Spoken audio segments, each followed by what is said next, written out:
and welcome to our channel. In today's video we're gonna talk about gas camping stove.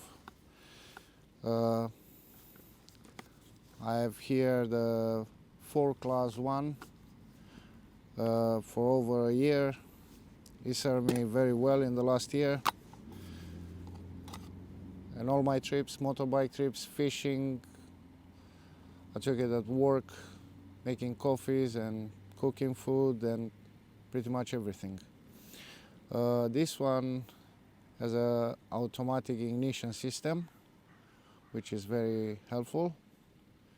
And in today's video, we're gonna try actually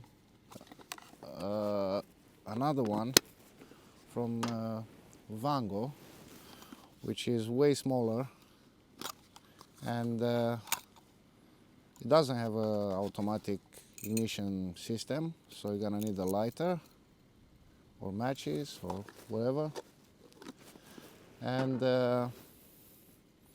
this one is, I never try it.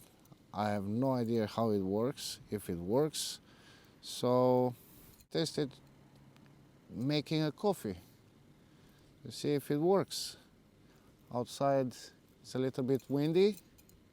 We have no wind protection, but we'll see how it goes.